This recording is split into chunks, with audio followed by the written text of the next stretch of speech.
Senhoras, senhores, queridas irmãs, queridos irmãos espíritas, jovens, nossos votos cordiais de muita paz têm preocupado a Organização Mundial de Saúde Mental, uma problemática que nos últimos 25 anos tem se apresentado na Terra no momento ápice da ciência e da tecnologia.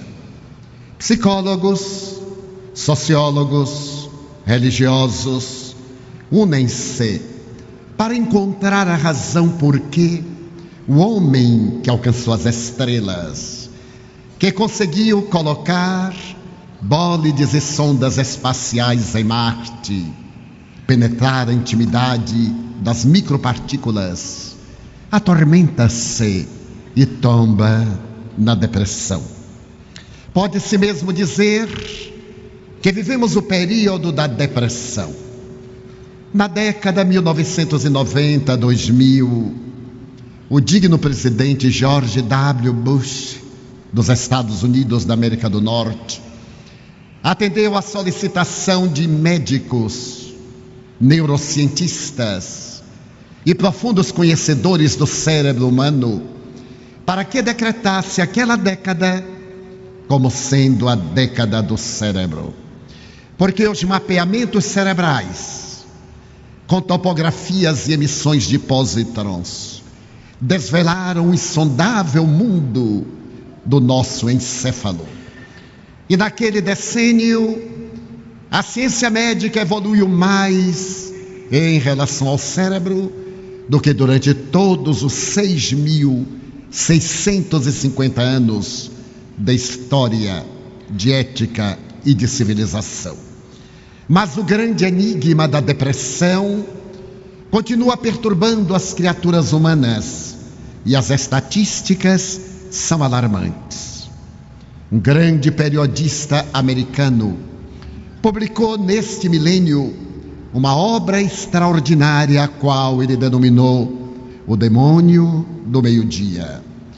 O Sr. Solomon faz referência à depressão, ele que é um depressivo crônico, e estabelece, segundo as estatísticas do Departamento de Saúde dos Estados Unidos, que na grande pátria americana do Norte existem, no período em que ele escreveu o livro, 25 milhões de depressivos crônicos, 25 milhões de depressivos recorrentes. E nós podemos imaginar o que aconteceu à América depois de 11 de setembro de 2001, logo depois do ato terrorista que ceifou milhares de vidas, já que existe a depressão pós-traumática, aquela que se apresenta posteriormente às tragédias, aos incidentes negativos e aos acidentes perturbadores. A realidade é que, segundo Dr. Bernie Siegel, neste momento, se todos os leitos hospitalares que existem na Terra fossem oferecidos aos depressivos, faltariam para um grande número. E a problemática cada vez apresenta-se mais grave. Tenta-se dizer que é o estresse. São os ponteiros do relógio que estabelecem a nossa vida neste tormentoso afã de ter mais poder, posição social, destaque, dinheiro e prazer. Mas se fizermos uma viagem histórica, veremos que a depressão está em todos os períodos da humanidade. Assevera-se que ela é um efeito natural psicossocial dos dias que nós vivemos. Mas se folhearmos, por exemplo, Bhagavad Gita, uma das obras que constituem o Vedanta, a coleção de livros sagrados da Índia, poderemos ler este diálogo mais ou menos nas seguintes palavras.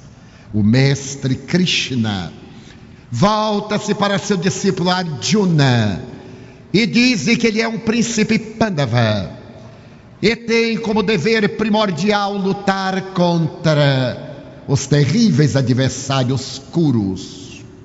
O jovem, tomado de surpresa naquelas aulas de penetração do infinito e do cosmo, pergunta ao insigne guru: e quem são os Kurus? Teus parentes, teus pais, teus irmãos, teus tios, teus cunhados, aqueles que fazem parte da tua família, e tu deves combatê-los com todo rigor, para que eles não te vençam os valores éticos relevantes. Tu és nobre, os Kurus são perversos, e deverás travar uma batalha final, definitiva, para que os erradiques do teu caminho. O jovem interroga: agora mais surpreso como poderei? Matar meus pais, meus familiares, aqueles que talvez me hajam proporcionado um clã? Terás que matá-los, ou eles te matarão. E onde eu travarei essa batalha terrível? Na consciência, porque os Pandavas são poucos, são as virtudes, e os Kurus são muitos, são os vícios. E o jovem foi tomado por uma grande melancolia. Melancolia é a palavra-chave que decifra a problemática do transtorno depressivo, conforme era conhecido na antiguidade. Se folhearmos a Bíblia, iremos encontrar os momentos inolvidáveis do rei Saul atormentado por depressão. Quando caía no abismo, a depressão unipolar, e quando era levado à exaltação, a depressão bipolar, acalmando-se quando Davi cantava os salmos. E pela primeira vez na história da humanidade temos musicoterapia, ensejando ao rei hebreu acalmar-se das fúrias que o dominavam. A Bíblia também nos fala daquela dicotomia de Jó, que depois de haver vivido a abundância, a glória, foi experimentado por Deus a solicitação do demônio para que ele retirasse tudo. E Deus retirou-lhe os escravos, permitindo que uma epidemia arrebatasse-os. Matou-lhe os rebanhos, também tomou-lhe os filhos. E quando ele estava na extrema miséria, ainda mantendo a confiança em Deus, ele fez um tremendo quadro de melancolia, para que Deus depois lhe restituísse tudo. Se sairmos do Oriente para o Ocidente, 400 anos antes de Jesus, Hipócrates, o célebre pai da medicina grega, terá a ocasião de identificar entre os seus pacientes essa disposição mórbida para a melancolia, essa tristeza inexplicável que toma conta da criatura e às vezes atira no calabouço do suicídio. 200 anos depois, outro médico grego, Galeno, terá a oportunidade de fazer uma panorâmica da saúde e da melancolia e dizer que as enfermidades derivam-se de 4 fatores essenciais: a bilis negra, a bilis amarela, o sangue. E ele cria uma outra designação para estabelecer como fatores da saúde a harmonia desses elementos, e passa à posteridade como uma terapêutica. Toda vez que há excesso de bilis negra, herança de Adão, e o indivíduo faz melancolia, devem-se aplicar-lhe sangrias, laxantes e vomitórios, o que sempre resultava numa tragédia, porque a maioria dos pacientes morria por desidratação. Então nós teríamos os 4 elementos essenciais, segundo Galeno: a bilis negra, a bilis amarela, o sangue, a fleuma, que irá viver até aproximadamente o século XVI da cultura depois de Cristo. 150 anos antes de Jesus, outro médico grego terá a ocasião de identificar pela primeira vez na história o transtorno psicótico profundo. Já não é mais o transtorno neurótico da depressão, mas é o transtorno profundo psicótico da esquizofrenia. E a melancolia tomou conta da terra, de tal forma que 200 anos depois de Jesus, ela passou a ser chamada assídia ou assédia, e arrebatava as pessoas que perdiam a alegria de viver, sem nenhum motivo plausível para justificar aquele comportamento arbitrário. No século XII, em plena Idade Média, a irrupção da melancolia foi de tal forma estatisticamente elevada que a Igreja Católica Apostólica Romana considerou-a pecado capital, porque os padres, freiras, monges e monjas eram arrebatados a uma tristeza profunda, como se uma força satânica tomasse conta deles. Então a igreja condenava esse estado psicológico, graças à ignorância vigente, e repetia talvez a mesma informação dos gregos, que asseveravam ser a melancolia uma punição dos deuses, ou, como asseverava um dos maiores filósofos da época, ao dizer que Sócrates e Platão periodicamente eram vítimas da melancolia quando eram inspirados pelos deuses, tese de Aristóteles. Observamos aí duas vertentes à referência espiritual: aquela de caráter perturbador, demoníaco, e aquela de caráter inspirador, divinizada. A evolução da cultura chega aproximadamente ao século XVI, e nós teremos oportunidade de, nessa ocasião, o dublê de místico e médico Paracelso estabelecer como fundamental terapêutica para a melancolia, levar os pacientes a lugares alegres, colocá-los diante de indivíduos bulhentos, com o que não concorda a moderna psicoterapia. Foi logo depois do Renascimento que a melancolia se tornou quase tão normal que indivíduos dotados como Miguel Ângelo periodicamente eram tomados pelo estranho transtorno da melancolia.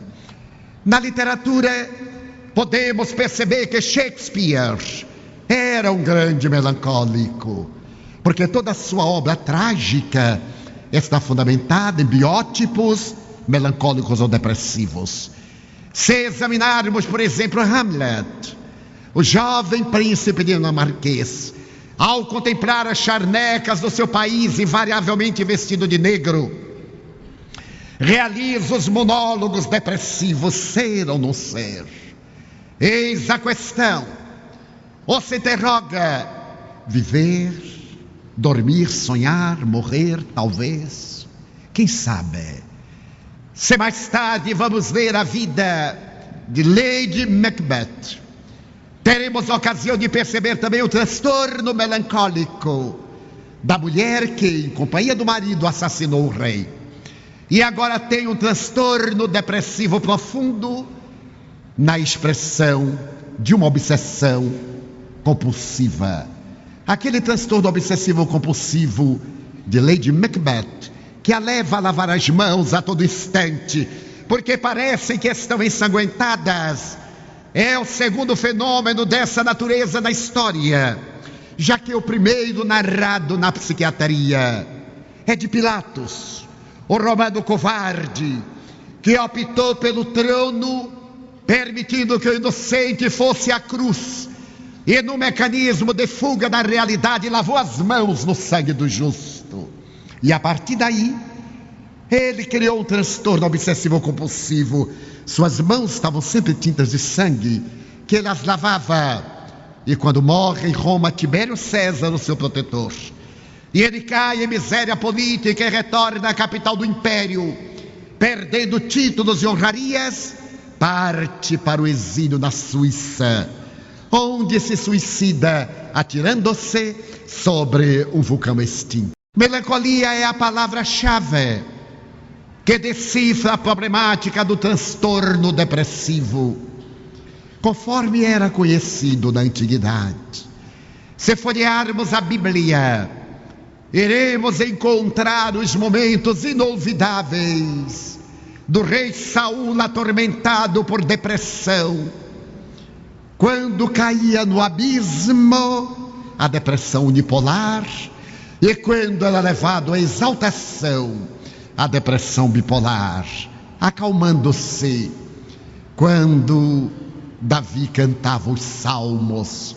E pela primeira vez na história da humanidade temos musicoterapia, ensejando ao rei hebreu acalmar-se das fúrias que o dominavam.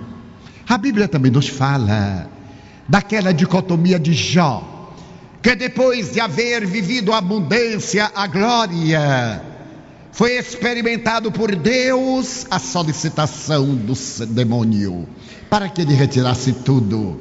E Deus retirou-lhe os escravos, permitindo que uma epidemia arrebatasse-os. Matou-lhe os rebanhos, também tomou-lhe os filhos. E quando ele estava na extrema miséria, ainda mantendo a confiança em Deus, ele fez um tremendo quadro de melancolia, para que Deus depois lhe restituísse tudo. Se sairmos do Oriente para o Ocidente, 400 anos antes de Jesus, Hipócrates, o célebre pai da medicina grega, terá a ocasião de identificar entre os seus pacientes essa disposição mórbida para a melancolia, essa tristeza inexplicável que toma conta da criatura e às vezes atira no calabouço do suicídio.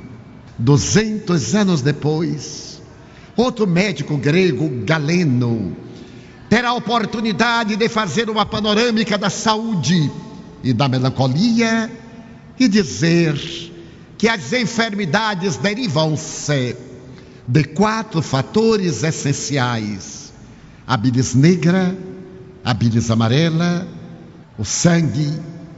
E ele cria uma outra designação para estabelecer como fatores da saúde a harmonia desses elementos.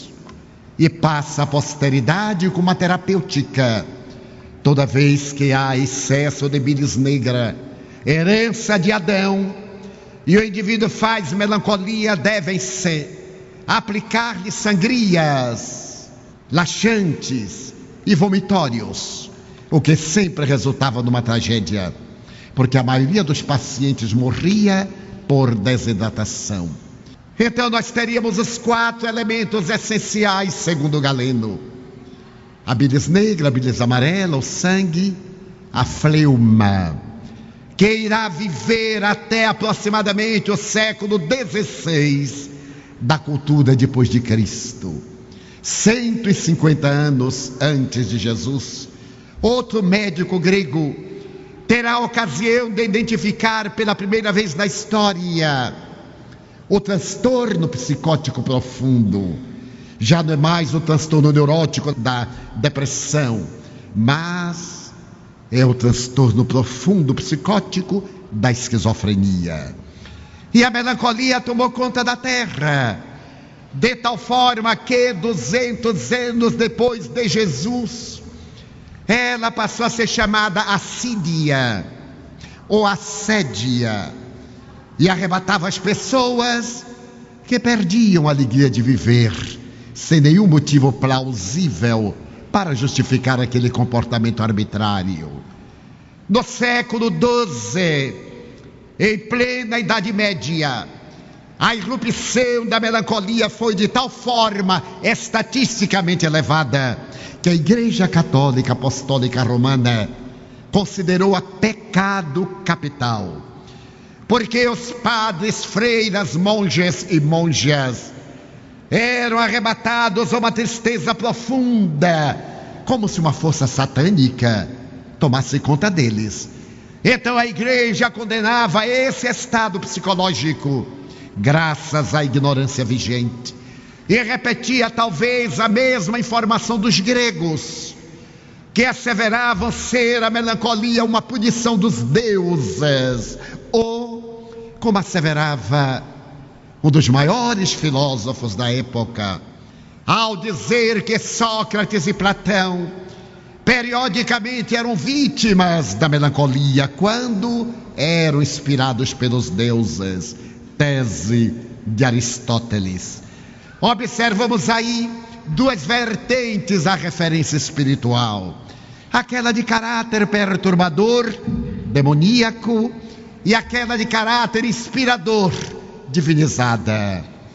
A evolução da cultura chega aproximadamente ao século XVI, e nós teremos oportunidade de, nessa ocasião, o dublê de místico e médico Paracelso estabelecer como fundamental terapêutica para a melancolia, levar os pacientes a lugares alegres, colocá-los diante de indivíduos bulhentos, com o que não concorda a moderna psicoterapia.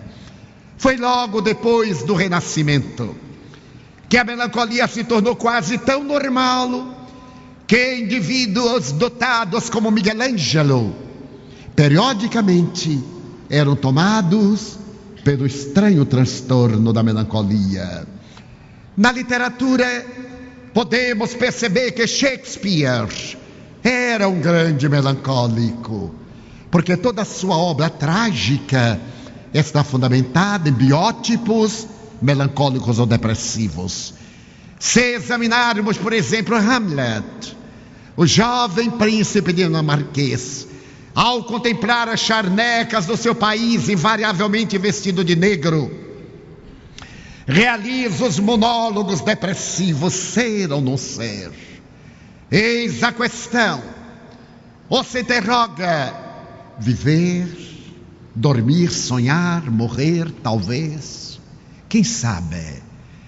Se mais tarde vamos ler a vida de Lady Macbeth, teremos a ocasião de perceber também o transtorno melancólico da mulher que, em companhia do marido, assassinou o rei, e agora tem um transtorno depressivo profundo na expressão de uma obsessão compulsiva.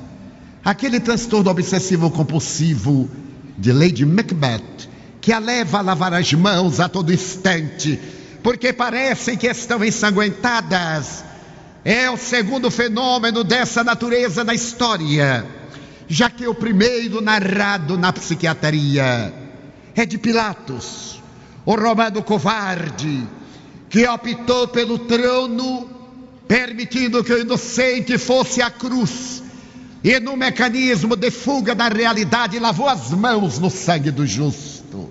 E a partir daí, ele criou um transtorno obsessivo compulsivo.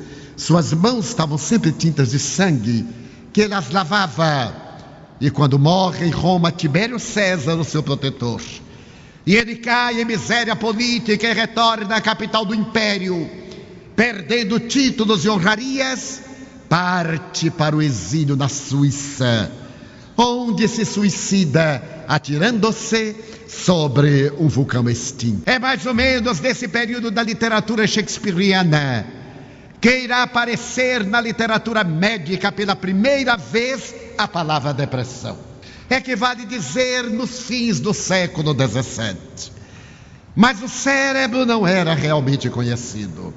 Acreditava-se que o cérebro era praticamente destituído de funções, a ponto de dizer-se que se amava com o coração e se pensava com o fígado.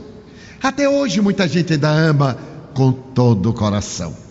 Só que o coração não ama. É uma bomba injetora de sangue, que através de impulsos elétricos manda o sangue, coração, pé, coração, cérebro, coração, com a velocidade de 70 metros por segundo. Então, muitas vezes dizemos: mas o coração ama, porque toda vez que eu amo eu sinto uma coisa no coração. Mas também toda vez que tem ódio, toda vez que tem ciúme, toda vez que está ansioso, é que as emoções são vasoconstritoras, todas elas. E naturalmente a circulação tem deficiência e produz essa peculiar sensação. Mas apareceu no meu espírita, e eu não deixo de sorrir, quando alguém diz assim, um beijo no seu coração. Eu digo, ele quer me matar. Para poder beijar o meu coração, eu tenho que morrer para agradar a ele. É a herança de natureza arquetípica daquele conceito de que o coração é que ama. E como dizia que se pensava pelo fígado, ficou célebre na mulher, quando está numa calorada discussão, põe a mão no fígado e pensa. E através desses gestos, o conhecimento do cérebro foi demitizando até que, por volta do começo do século XVII, ele passou a ser melhor considerado, e no fim estabeleceu-se que ele era constituído de células muito especiais, a que deram o nome de células nervosas ou neurônios, com uma constituição específica, uma pequena cauda, que não sabiam à época exatamente para o que era. Essa pequena cauda, o axônio, deveria entrar pelo século XVIII e merecer de Paul Mobius um estudo acendrado para dizer que esse transtorno de melancolia, agora depressão, tem duas psicogêneses. A primeira, a hereditariedade.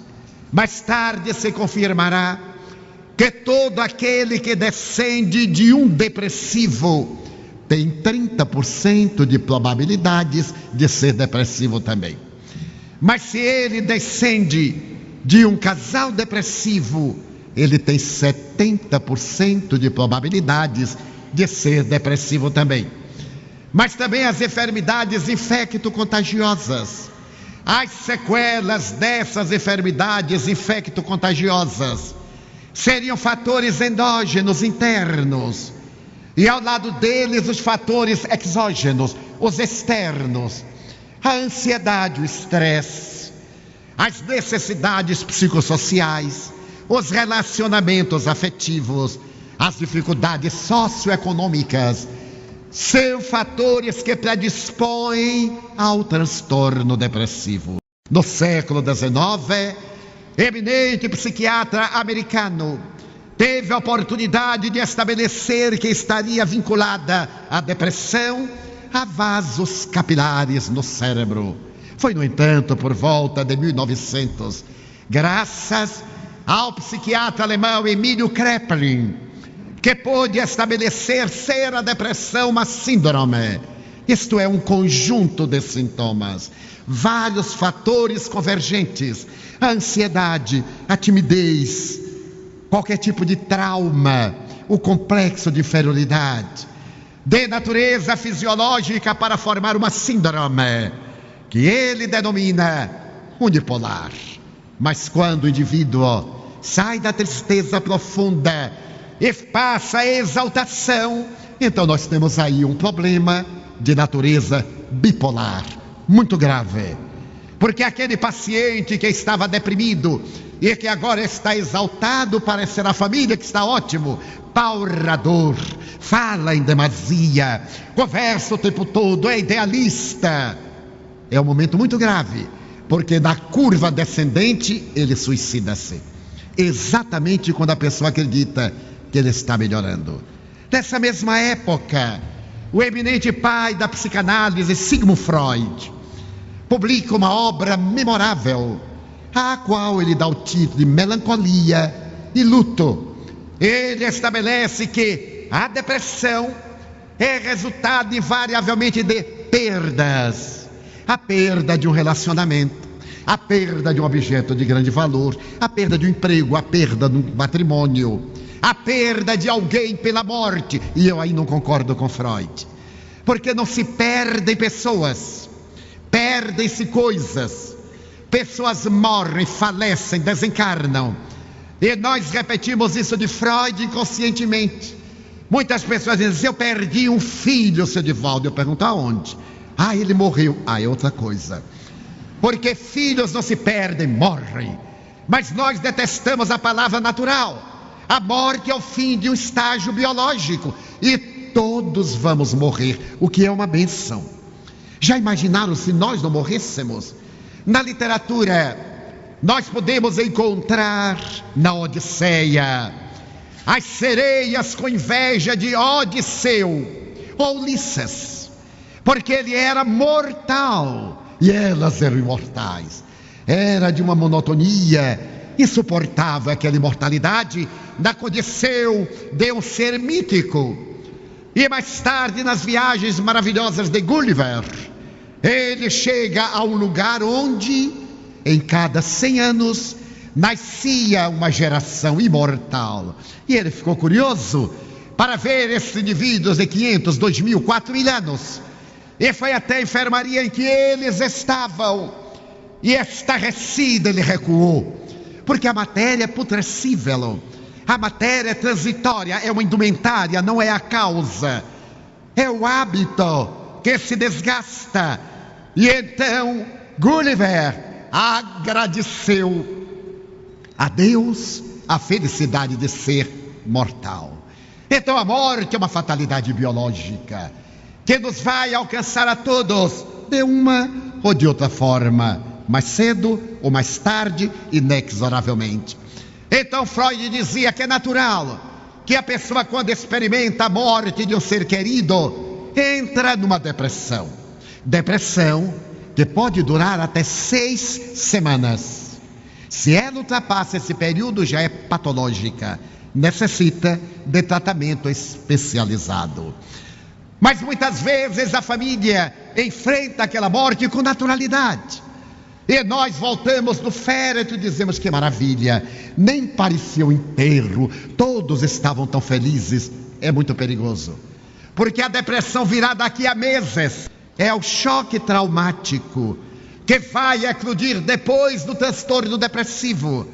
A pessoa no momento é tomada por um impacto em que não consegue logicar, aceita, mas à medida que os dias se sucedem e a realidade volta ao seu cotidiano, então o indivíduo faz um quadro depressivo de natureza funcional, fisiológica. No século XX, o cérebro, desde as experiências formidadas de 1860 com Paul Pierre Broca, que identificou o centro da fala na terceira circunvolução frontal esquerda, as experiências de Charcot durante o decênio na Universidade de La Salpêtrière, e depois a contribuição de neurofisiologistas, de psiquiatras e hoje de neurocientistas, tem-se a ideia exatamente do que é a máquina mais perfeita que os olhos humanos jamais puderam contemplar, que é o cérebro e os demais equipamentos dele fazendo parte. Alguém teve a ocasião de dizer que o cérebro era um computador, mas o eminente professor Dr. Shirley estabeleceu que foi o cérebro que fez o computador, e nenhum computador fez qualquer cérebro. Então ele está acima, mas há indubitavelmente várias semelhanças, especialmente na área da memória, na área da reflexão, mas o cérebro está muito acima. A psiquiatria ou as neurodoutrinas psicológicas diziam, até 1940, que nós possuímos 5 bilhões de células nervosas. Essas células especiais, segundo a neurofisiologia, quando morrem, não se repetem. Assevera-se hoje que é provável que alguns desses neurônios repitam-se, mas ainda não é palavra da ciência. E naturalmente por dia morrem 15 mil neurônios. O indivíduo, quando chegava aos 40 anos, já estava envelhecido, já não tinha memória. Eu ainda me lembro, embora não seja daquele tempo, 1940, e que na minha cidade natal, homens e mulheres válidos, de 45 a 50 anos, eram tidos por velhos. Os homens iam jogar gamão, jogar dama, paciência, porque já eram velhos, eram quase inúteis. As exceções confirmam a regra. E as mulheres iam costurar crochê, tricô da vida alheia, porque já não tinham mais o que fazer. As pessoas acreditavam nessa informação de velhice. Mais tarde, por volta dos anos 50, com o advento do microscópio eletrônico, estabeleceu-se que nós possuíamos aproximadamente 50 bilhões de neurônios cerebrais. E por mais que morressem, aqueles que permaneciam substituíam. O importante era a mente.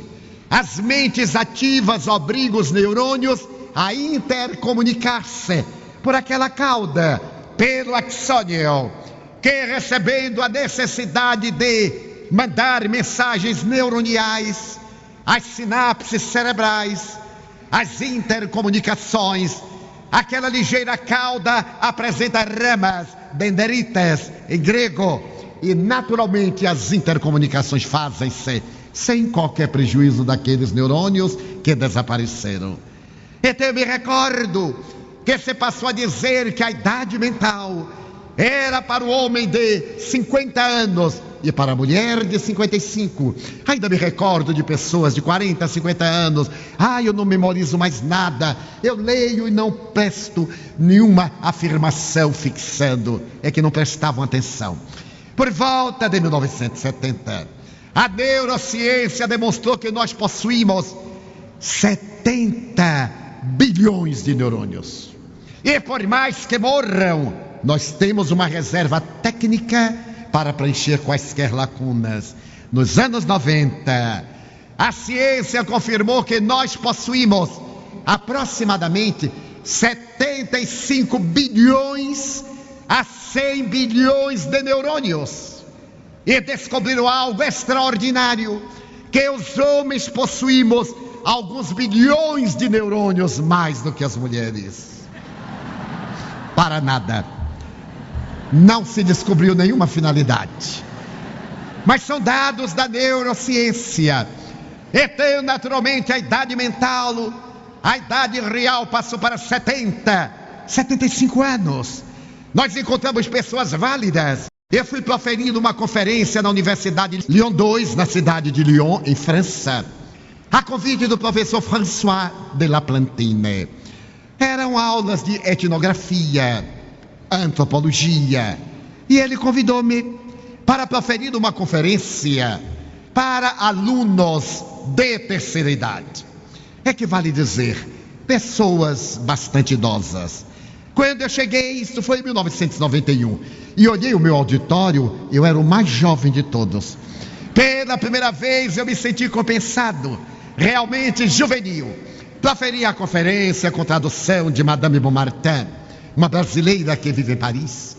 E ao terminar, tivemos o debate, como é muito comum na Europa e nos Estados Unidos. Mas ao encerrarmos, 3h30 depois, chegou-se até mim uma senhora, aquela francesa mignon, elegante, de olhos brilhantes, e me disse: Monsieur Franco, eu adorei a conferência. Eu disse: muito obrigado. Mas Monsieur Franco, sabe por que eu gostei da conferência? Porque o senhor, falando sobre a reencarnação, deu-me a visão da eternidade. Eu voltarei, porque eu tenho 82 anos de idade. Eu olhei para ela, e como eu tenho olho clínico, calculei 86, por gentileza. Era normal, era mulher. E a mulher que não diminuir 4, 5 anos da idade não é feminina, está com algum distúrbio de comportamento. Na Mansão do Caminho, eu tenho uma amiga que trabalha comigo há 40 anos. Há menos de 3 meses conversávamos e ela disse: Edivaldo, eu quero convidá-lo para o meu aniversário de 50 anos. A filha que estava ao lado disse: mamãe, eu já completei 40. Me esqueci, 60 anos, Edivaldo. A filha: mamãe, não, é da sua idade, que era a minha, que também eu não vou dizer qual é.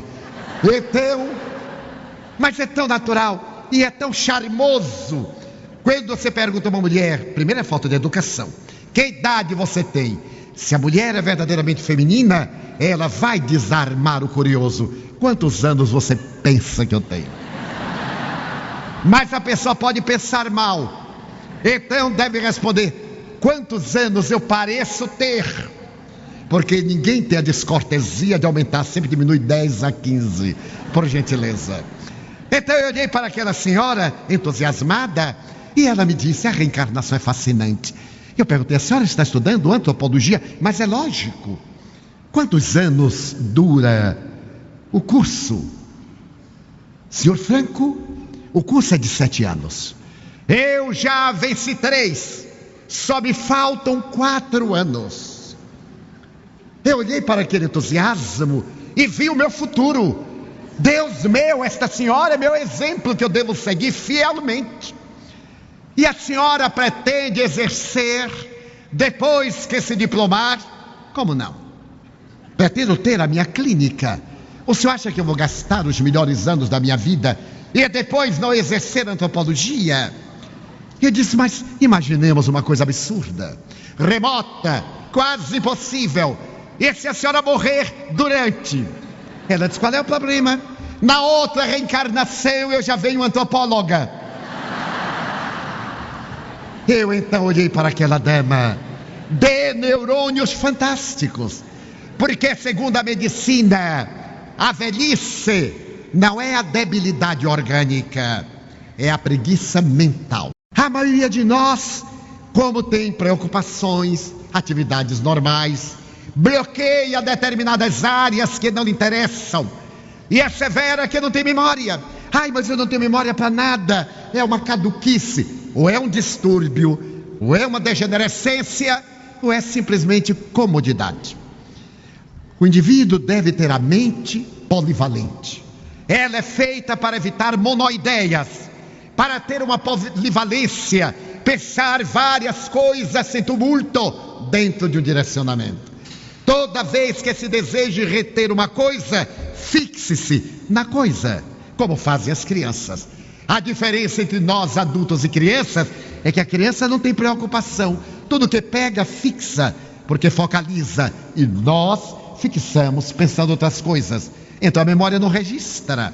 Na minha idade, que continua sendo um mistério, eu tenho melhor memória do que quando eu tinha 30 anos. Porque simplesmente não me permito o luxo de esquecer. Quando me esqueço por qualquer razão, eu anoto mentalmente. E antes de dormir eu tenho que me lembrar, porque está no arquivo. Isso não é arquivo do INPS. Então eu vou buscar, porque é arquivo de computador. E daí a pouco vem o clique. E como dizem os jovens, com muita beleza, cai a ficha. Aí eu vou dormir em paz. Porque nós temos a tendência à negligência. Queremos lembrar de uma palavra, deixa para lá, deixa para lá. E chega um momento que nós não lembramos nem o nome da própria esposa. Como um amigo me contou com muita propriedade. Um conhecido dele estava tomando um excelente medicamento para a memória. E ele então foi perguntar ao amigo: e qual é o remédio? Estava a esposa do homem em tratamento de memória ao lado. E o paciente disse: o nome do remédio é... Ora, aí voltou-se para a esposa. Ora, e para ele, como é o nome daquela flor, aquela haste com espinho? Disse: rosa. Rosinha. Ele havia esquecido o nome da própria esposa. Então é necessário que nós exercitemos a memória e contribuamos com uma alimentação saudável, com exercícios naturais e, sobretudo, com uma conduta psíquica de teor elevado. Então a ciência descobriu, logo depois, que esses neurônios secretam aminoácidos, determinadas substâncias que já foram classificadas em 60 tipos. São essas substâncias produzidas em micrograma que fazem parte da nossa vida, para o movimento, para a alegria, para a tristeza, para a honorabilidade. Nós somos resultados dos chamados neuropeptídeos. A ciência descobriu que temos peptídeos, temos essas substâncias que são eliminadas pelo nosso organismo para a digestão, para a função hepática, e temos-las no cérebro, razão pela qual passaram a ser chamados neuropeptídeos. Por exemplo, o transtorno de Parkinson, que Sua Santidade o Papa apresenta é resultado de carência de um neuropeptídeo chamado dopamina. Essas substâncias que fazem parte das endorfinas, das cerebrinas, também são produzidas particularmente nessa área posterior do cérebro, no locus ceruleus e no RAF, que produzem respectivamente serotonina e noradrenalina. Quando há carência de serotonina e de noradrenalina, nós entramos em depressão. Daí é um distúrbio de natureza fisiológica. Pode ter um fator psicológico, mas é desencadeada no organismo como de natureza fisiológica. Mas a evolução da ciência é tão fascinante que a farmacologia conseguiu sintetizar em laboratório essas substâncias químicas que, sob a orientação correta de um psiquiatra, são levadas ao cérebro e envolvem aquele neurônio que não está produzindo, para poder facilitar as neurocomunicações. Mas quando nós dizemos a um paciente que ele deve ir ao psiquiatra, principalmente nós latino-americanos, especialmente brasileiros, temos horror a psicólogos, a psiquiatras, a psicanalistas, salvadas exceções de pessoas esclarecidas. As pessoas dizem, mas eu não sou maluco. É comum virem até mim pessoas com depressões profundas, com outros transtornos, o distúrbio do pânico e outros. Então eu digo suavemente, vá a um psicólogo. Não digo nunca ao psiquiatra no primeiro encontro. Vá ao psicólogo. Mas Divaldo, você acha que eu sou maluco? Eu digo não, mas vai ficar. Então, antes de ficar, faça o tratamento. A pessoa esquece que o especialista vê aquilo a miúde. É-lhe tão familiar. Para nós é talvez um absurdo da família, causa espanto, produz espécie. Mas o especialista trata daquilo com naturalidade. Se nós temos um distúrbio gástrico, vamos ao gastroenterologista. Há um especialista de cada órgão. Se nós temos uma problemática cerebral comportamental, vamos ao psiquiatra, ao psicólogo ou a ambos. Porque o problema pode ter causas conflitivas. Medo. O medo de impotência masculina é um fator que leva ao uso de drogas químicas como mecanismo de fuga para encontrar coragem. Muitas vezes disse apenas que é falta de orientação no lar. Deve ser falta de assistência no lar. Quando os pais, no período da transição, não percebem a dificuldade do adolescente em adaptar-se aos hormônios dos órgãos anexos, então ele passa a ter medo. É a menina que tem o fluxo catamênico que não sabe o que é e apavora-se por falta de assistência no lar, falta de educação no lar, que infelizmente é sempre transferido para as escolas. A função da escola não é essa é a da família. A escola é um complemento que ilumina o cérebro pela instrução, que gera hábitos morigerados chamados de educação, para apresentar o indivíduo na sociedade. Mas tudo começa no lar, no momento da concepção, pelo carinho, pela segurança. Diz a psiquiatra Elizabeth Kübler-Ross, recentemente desencarnada, que no momento que saímos do útero temos o primeiro choque. Saímos de uma urna onde estamos agasalhados e protegidos para o mundo exterior, onde temos que respirar, onde temos que chorar para demonstrar as nossas sensações. E a partir daí começa o que ela chama as perdas. A perda da segurança uterina, a perda da inocência infantil, a perda da ingenuidade, a perda dos valores e a conquista de novos valores.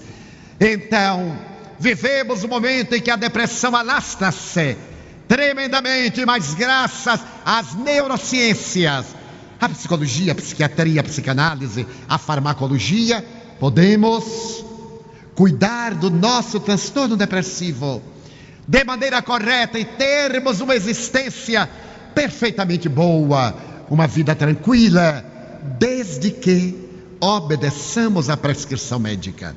Nós brasileiros temos o malveso de começamos a melhorar de qualquer doença, já estou bom, e largo os remédios. não está bom. Quem sabe quando devemos deixar os remédios é um médico, porque para isso ele estudou. Não somos nós por sintomas que podem ser falsos. Na depressão isso acontece muito. A pessoa melhora, abandona o tratamento e tem uma recidiva. Daqui a 6 meses, às vezes tem um surto dentro de 3 meses. Volta a medicação, abandona e ela se torna crônica, repetitiva e termina normalmente de maneira trágica. Por que que o depressivo pensa em suicídio? Porque ele tem uma tendência mórbida.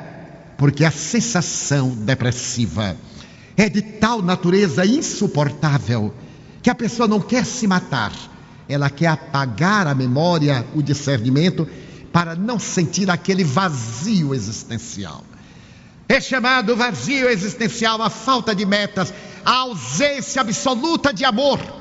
O depressivo diz-nos coisas terríveis para nos ferir.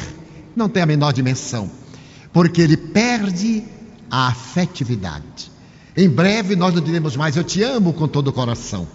Nós vamos dizer assim, eu te amo com toda a minha serotonina e toda a minha noradrenalina. Elas são as substâncias da afetividade. São elas que regem o nosso equilíbrio.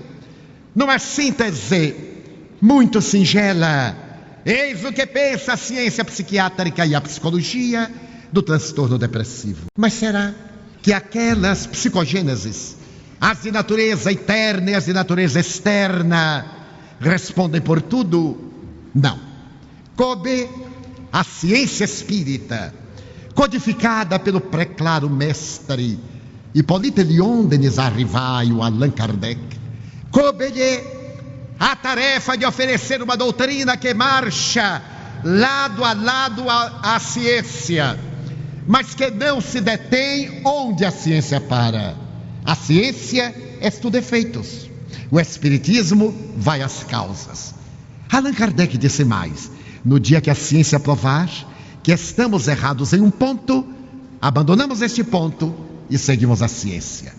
Até agora as ciências confirmaram a doutrina espírita, a física quântica, com a descoberta de que só existe energia, matéria, energia condensada, energia, matéria dissociada.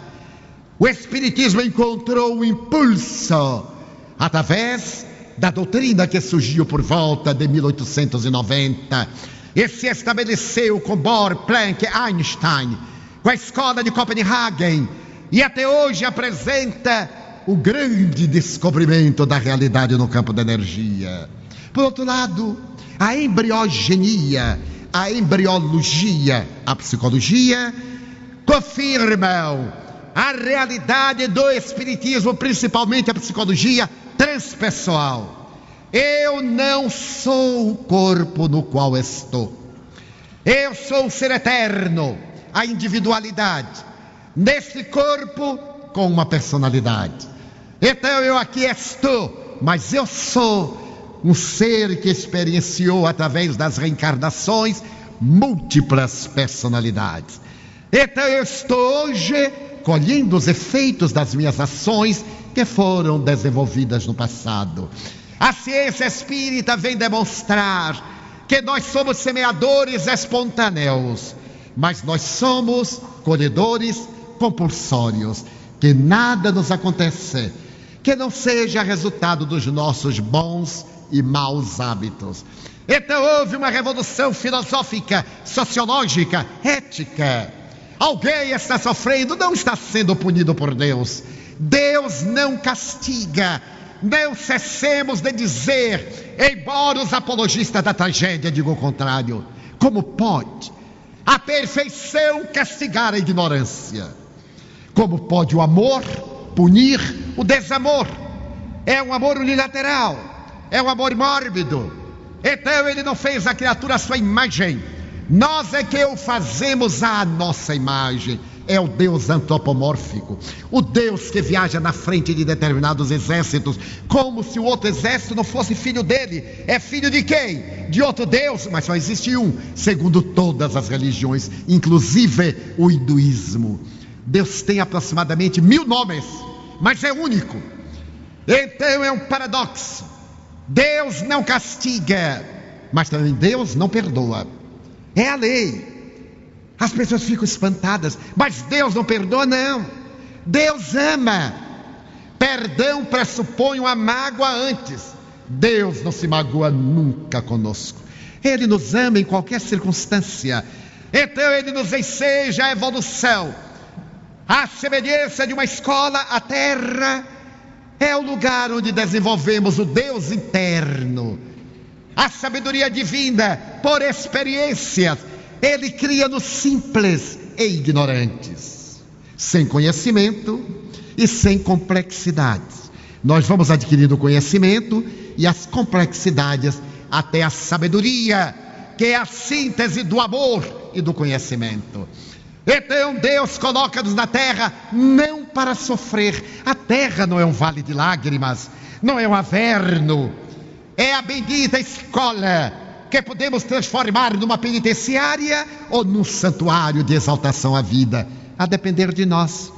Então nós escolhemos hoje nos transtornos, nas psicoses profundas, nas degenerescências cerebrais, nas enfermidades infecto-contagiosas, nos casos teratológicos, nas degenerescências genéticas, na anencefalia que está na moda.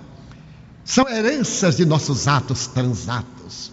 Quantos que, perdendo a afetividade de alguém que afinal não merece tanto, suicidam-se por ódio do outro?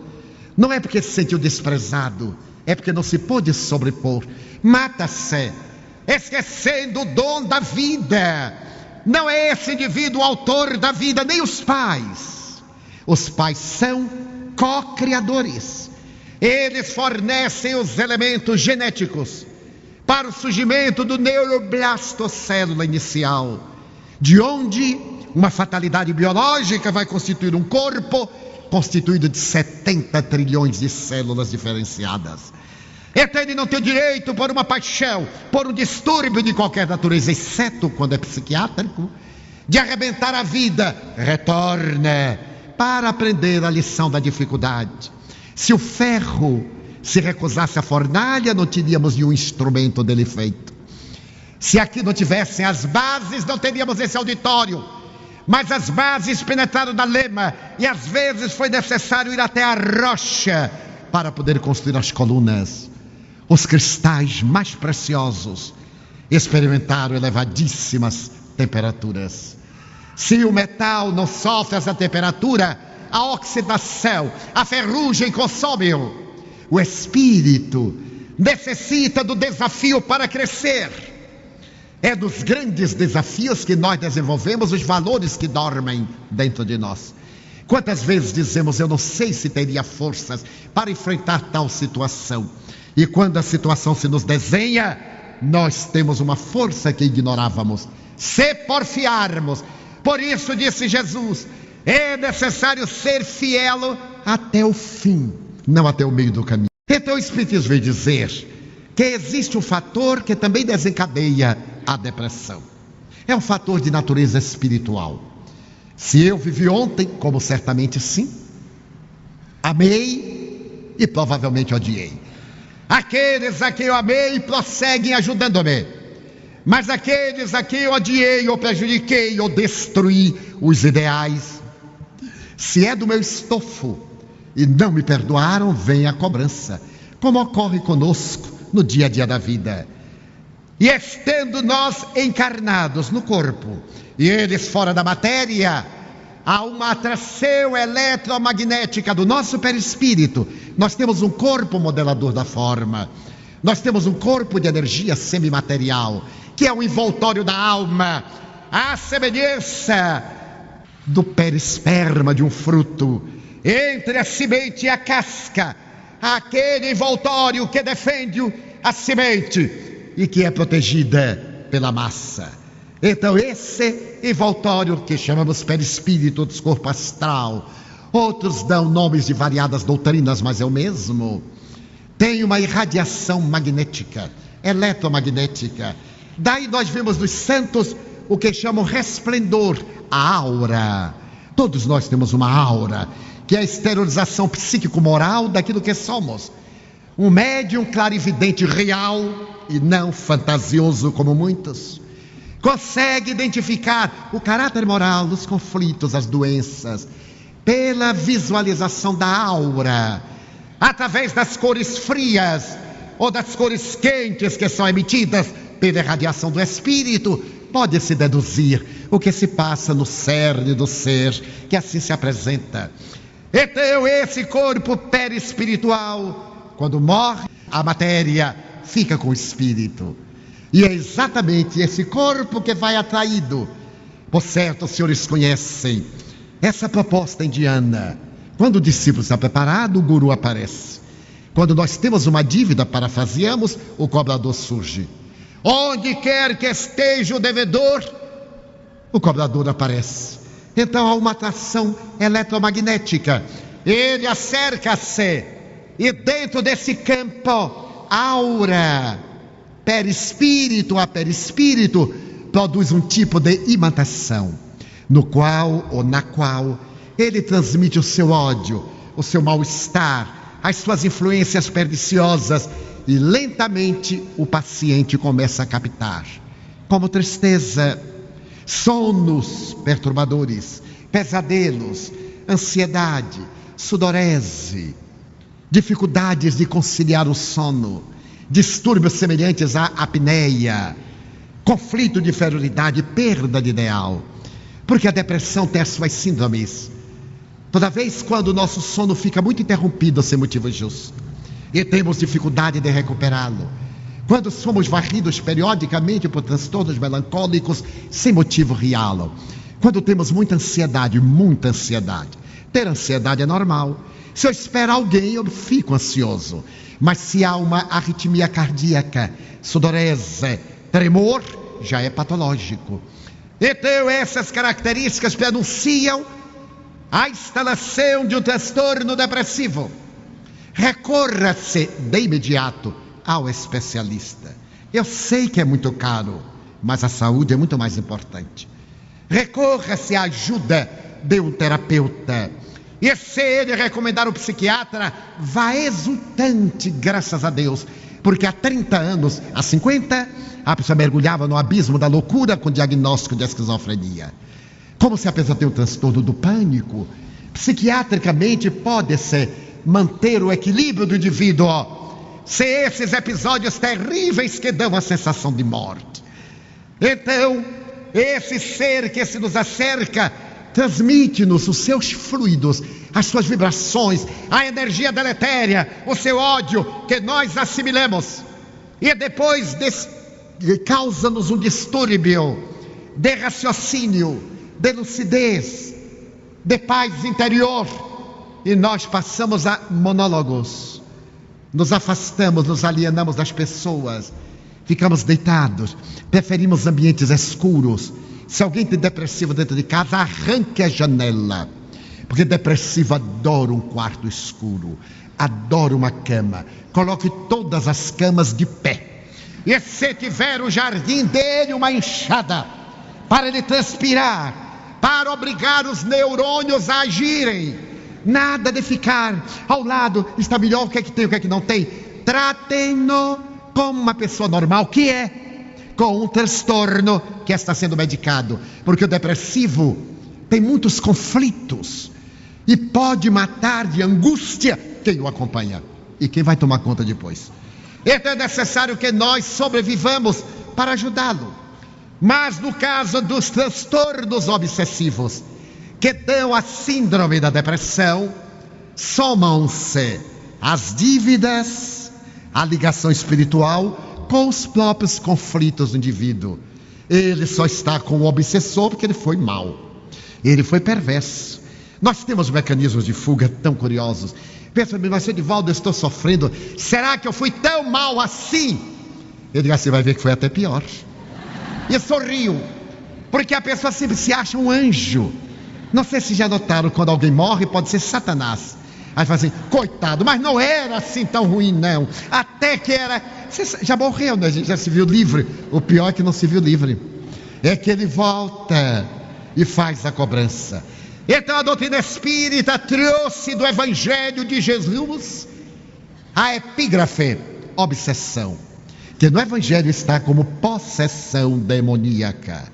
Demônio, daimon, em grego, não é necessariamente Satanás, diabo.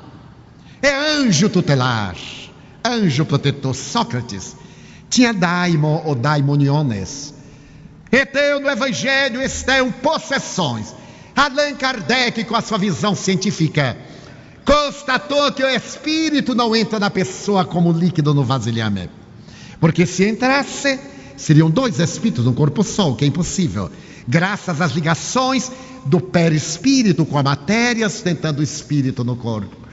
Allan Kardec percebeu que é uma subjugação, uma dominação. Daí ele criou o termo obsessão, utilizou-se do termo obsessão, que é o constrangimento que alguém impõe sobre outros, ou a autofixação em uma ideia por fascinação, ou a perda do discernimento por subjugação. O que fazer no caso de obsessão? Orar.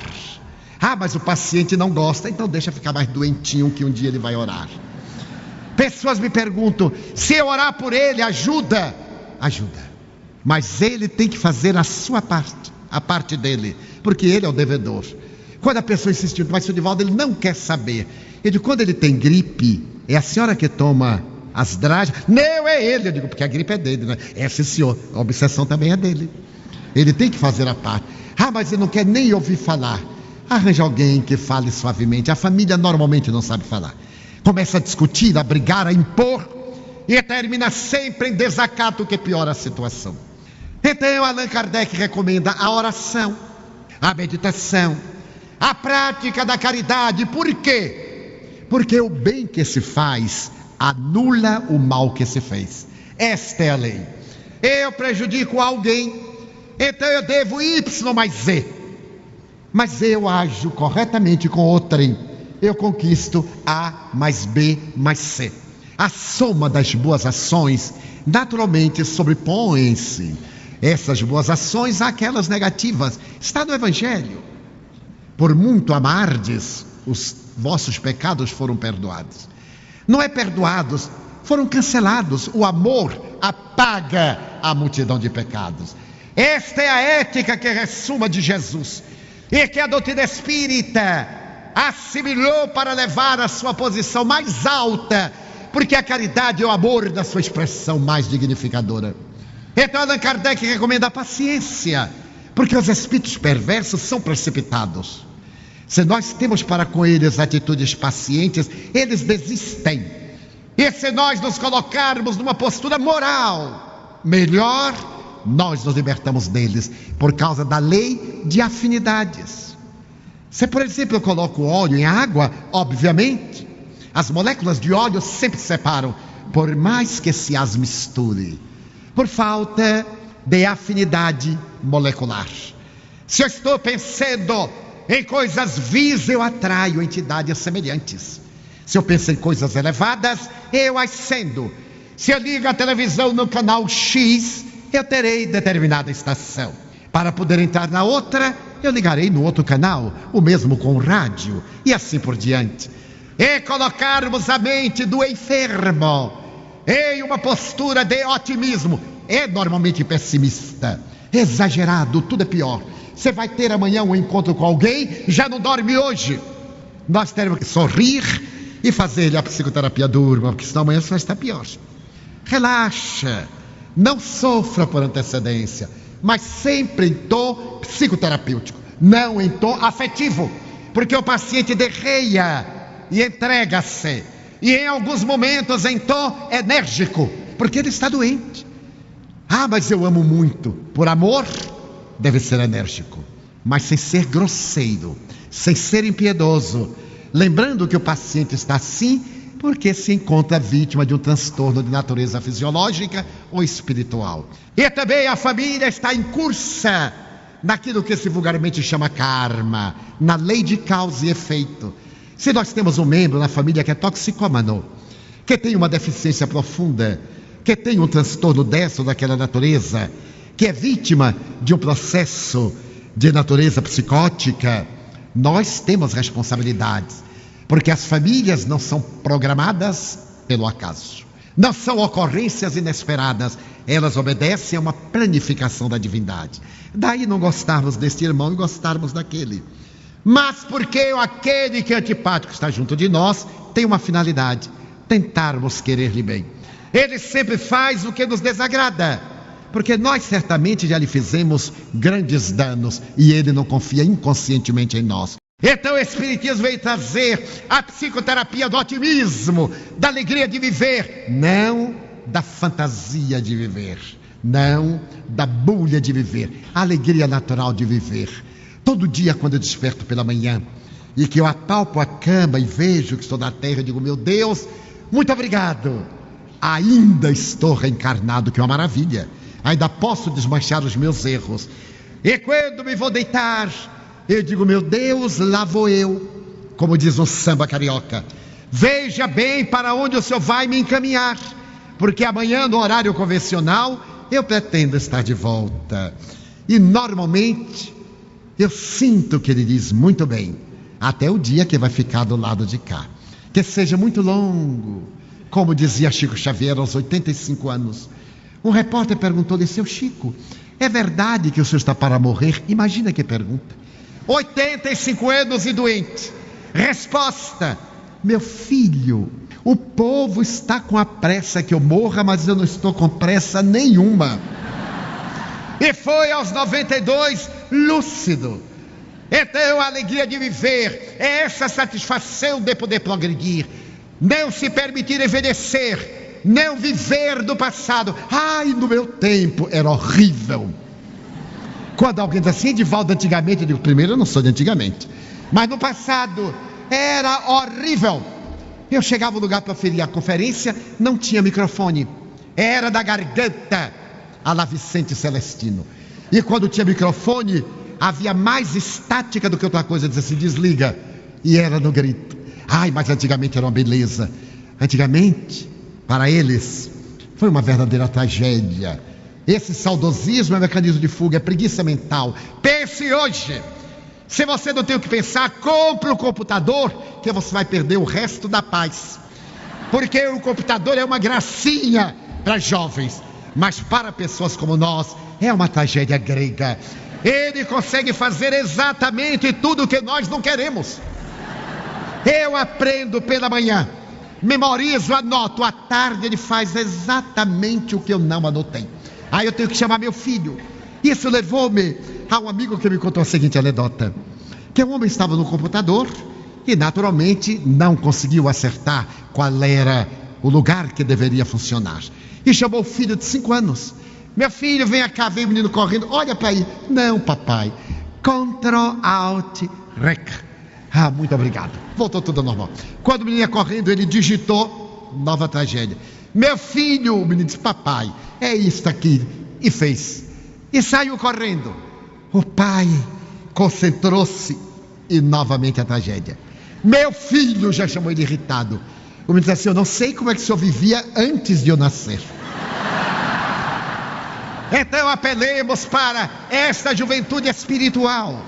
Mantenhamos a nossa alegria e criemos dentro de nós valores positivos, ético-morais, caridosos, de dignidade, para podermos superar as injunções perturbadoras das obsessões e resgatarmos nossos débitos com aqueles a quem prejudicamos.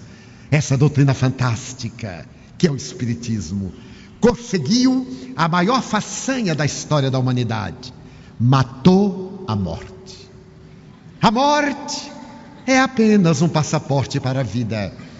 É a fronteira de uma vibração para outra. Então, diante dos transtornos psicológicos, dos transtornos obsessivos, sejam quais forem, procuremos assistência especializada e, concomitantemente, a terapêutica espírita, mesmo que o transtorno seja de natureza fisiológica. O passe, a bioenergia, a água fluidificada, as palestras de orientação que são psicoterapêuticas. E depois de estudar profundamente a doutrina, as reuniões especializadas que se denominam de desobsessão. O Espiritismo possui um elenco de terapias fascinantes para os problemas que perturbam a criatura humana.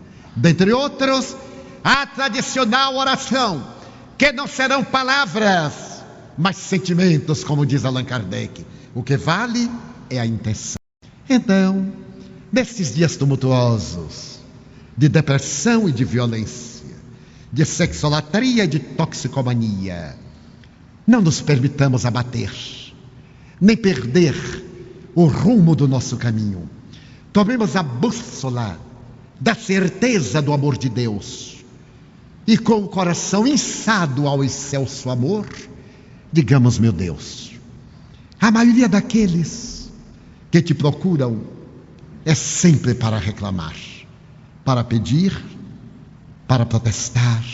Mas eu não. Eu quero dizer-te que eu amo a vida, que para mim é bela e é consentida. Por isso digo: obrigado, Senhor, por tudo que me deste, por tudo que me dás, pelo ar, pelo pão, pela paz. Muito obrigado pela beleza que os meus olhos veem no altar da natureza, olhos que fitam o céu, a terra e o mar, que acompanham a ave ligeira que voa fagueira pelo céu de anil e se detém na terra verde salpicada de flores em tonalidades mil.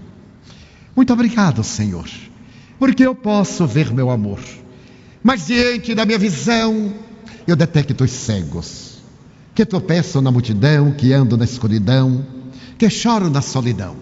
Por eles eu oro e a Ti eu imploro comiseração, porque eu sei que depois desta lida na outra vida, eles também enxergarão. Muito obrigado pelos ouvidos meus, que me foram dados por Ti, meu Deus, ouvidos que ouvem a música do povo que desce do morro na praça cantar, a melodia dos imortais, que a gente ouve uma vez e não esquece nunca mais, a voz melodiosa, canora melancólica do boiadeiro, e a dor que geme e que chora no coração do mundo inteiro. Pela minha faculdade de ouvir, pelos surdos eu te quero pedir, porque eu sei que depois desta prova da vida nova, eles voltarão a ouvir.